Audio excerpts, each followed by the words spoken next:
Hello, എല്ലാവർക്കും നമസ്കാരം. പുതിയൊരു വീഡിയോയിലേക്ക് എല്ലാവർക്കും സ്വാഗതം.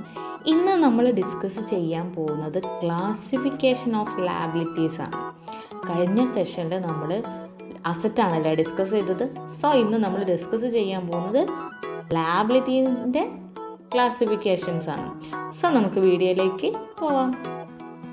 ലയബിലിറ്റീസിനെ പ്രധാനമായിട്ടും രണ്ട് തരത്തിലാണ് ക്ലാസിഫൈ ചെയ്തിട്ടുള്ളത്. ഫസ്റ്റ് വൺ എന്താണ്?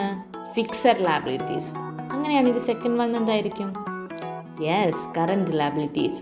ഇവ രണ്ടും എന്താണ് എന്നാണ് നമുക്കിന്ന് നോക്കാനുള്ളത്. സോ ഡീറ്റെയിൽഡ് ആയിട്ട് നമുക്ക് ഡിസ്കസ് ചെയ്യാം. ഫസ്റ്റ് വൺ ആണ് ഫിക്സഡ് ലയബിലിറ്റീസ്. ഫിക്സഡ് ലയബിലിറ്റീസ് എന്നാൽ ഒരുപാട് വർഷക്കാലം കൊണ്ട് കൊടുത്തു തീർക്കേണ്ട ലയബിലിറ്റീസിനെയാണ് ഫിക്സഡ് ലയബിലിറ്റീസ് എന്ന് പറയുക. സോ അതിനെ ലോങ് ടേം ലയബിലിറ്റീസ് എന്നും പറയും. ഈ പീരിയഡ് എന്ന് പറയുന്നത് മോർ ദാൻ 1 year ആണ്.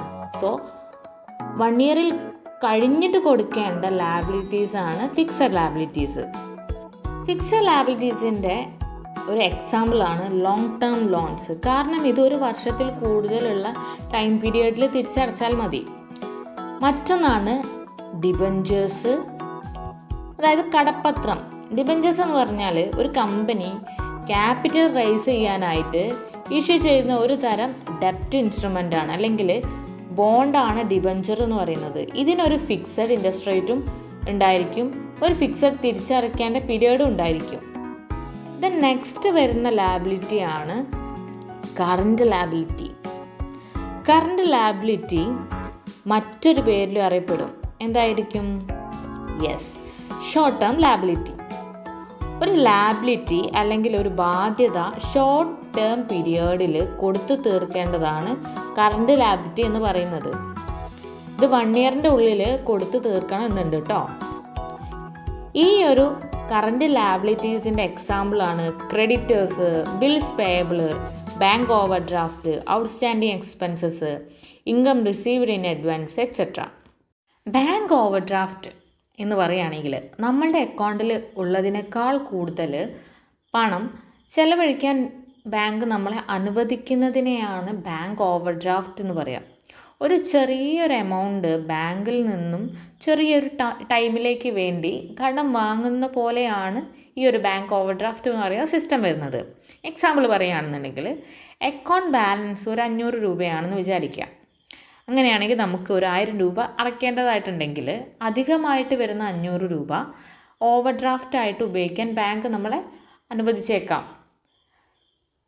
പലപ്പോഴും കുറഞ്ഞ ഒരു ഇൻട്രസ്റ്റിലോ അല്ലെങ്കിൽ ഫീസോ സഹിതം നമ്മളത് തിരിച്ചടയ്ക്കേണ്ടതായിട്ട് വരും. സിമ്പിളായിട്ട് പറയുകയാണെന്നുണ്ടെങ്കിൽ ഇതൊരു ഷോർട്ട് ടേം ബോറോവിങ് ആണ്. അതുകൊണ്ട് തന്നെ ഇത് മസ്റ്റായിട്ട് 1 yearൻ്റെ ഉള്ളിൽ റീപേ ചെയ്യണം. സോ ബാങ്ക് ഓവർ ഡ്രാഫ്റ്റ് ഒരു കറണ്ട് ലയബിലിറ്റിയാണ്. ഔട്ട്സ്റ്റാൻഡിങ് എക്സ്പെൻസസ് ബിസിനസ് നടക്കുന്ന സമയത്ത് നമ്മൾ യൂസ് ചെയ്തിട്ടുണ്ട്, ബട്ട് ഒരു അക്കൗണ്ടിങ് പീരിയഡിൻ്റെ എൻഡിൽ ഇതുവരെ നമ്മൾ ആ ഒരു എക്സ്പെൻസ് അടച്ചിട്ടില്ല എങ്കിൽ അത്തരത്തിലുള്ള എക്സ്പെൻസിനെയാണ് ഔട്ട്സ്റ്റാൻഡിങ് എക്സ്പെൻസ് എന്ന് പറയുക. അതായത് ബിസിനസ് പേ ചെയ്യേണ്ടതാണ്, പക്ഷേ ഇതുവരെ അത് പേ ചെയ്തിട്ടില്ല. അത്തരത്തിലുള്ള എക്സ്പെൻസ് അല്ലെങ്കിൽ ബില്ലുകളാണ് ഔട്ട്സ്റ്റാൻഡിങ് എക്സ്പെൻസസ് ആയിട്ട് പറയുക. എക്സാമ്പിൾ പറയുകയാണെങ്കിൽ ഒക്ടോബർ മാസം നമുക്ക് കമ്പനിക്ക് ഇലക്ട്രിസിറ്റി ബില്ലായിട്ട് വരുന്നത് ഒരു 10,000 ആണ് എന്ന് വിചാരിക്കുക. പക്ഷേ അത് ഇതുവരെ നമ്മൾ പേ ചെയ്തിട്ടില്ല എങ്കിൽ അതൊരു ഔട്ട്സ്റ്റാൻഡിങ് എക്സ്പെൻസ് ആണ്. അതുപോലെ എംപ്ലോയീസിന് സാലറി കൊടുക്കാനുണ്ട്, പക്ഷേ ഇതുവരെ കൊടുത്തിട്ടില്ല.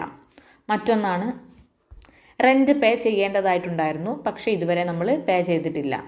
സോ കൊടുക്കാനുണ്ടായിട്ട് അത് കൊടുക്കാത്ത എക്സ്പെൻസാണ് ഔട്ട്സ്റ്റാൻഡിങ് എക്സ്പെൻസസ്. സോ അത് നമ്മൾ കമ്പൽസറി ആയിട്ടും ഷോർട്ട് പീരിയഡിൻ്റെ ഉള്ളിൽ പേ ചെയ്തിരിക്കണം. സോ ഇതൊരു കറണ്ട് ലയബിലിറ്റിയാണ്.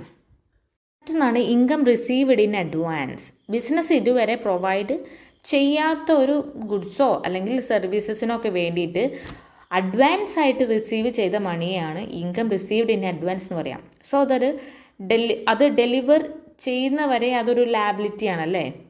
എക്സാമ്പിൾ പറയുകയാണെങ്കിൽ next month rent business advance ആയിട്ട് വാങ്ങുക. സോ ആ മന്ത് വന്ന് ആ ഒരു സർവീസ് പ്രൊവൈഡ് ചെയ്യുന്നവരെ ഈ റിസീവ് ചെയ്ത എമൗണ്ട് നമുക്കൊരു ലയബിലിറ്റിയാണ്. സോ ഇത്തരത്തിലുള്ള കേസസിലും നമ്മൾ ഇതൊരു കറൻറ്റ് ലയബിലിറ്റി ആയിട്ടാണ് കൺസിഡർ ചെയ്യാറ്. സോ ഇന്ന് നമ്മൾ ഡിസ്കസ് ചെയ്തിരിക്കുന്നത് ക്ലാസിഫിക്കേഷൻസ് ഓഫ് ലയബിലിറ്റീസ് ആണ്. ഇത് നമുക്ക് റിവിഷൻ ചെയ്യാം. അതായത് ലയബിലിറ്റി എന്ന് പറയുന്നത് എന്താണ്? കമ്പനിയുടെ ഒരു ബാധ്യതയാണ്.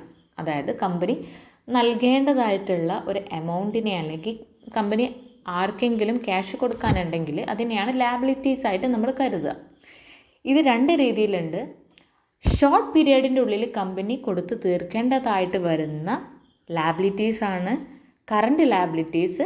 ലോങ് പീരിയഡിൻ്റെ ഉള്ളിൽ കമ്പനി നൽകേണ്ടതായിട്ട് വരുന്ന ലയബിലിറ്റീസാണ് എന്ത്? Yes, fixed liabilities. സോ ഇന്നത്തെ ഈ വീഡിയോ എല്ലാവർക്കും യൂസ്ഫുൾ ആയെന്ന് വിചാരിക്കുന്നു. തീർച്ചയായിട്ടും മറ്റൊരു വീഡിയോയിലൂടെ നമുക്ക് വീണ്ടും കാണാം. അതുവരേക്കും ഈ വീഡിയോ കണ്ടിട്ടുള്ള എല്ലാവർക്കും താങ്ക് യു. ആൻഡ് നെക്സ്റ്റ് വീഡിയോയിലൂടെ കാണുന്നവരേക്കും ബൈ.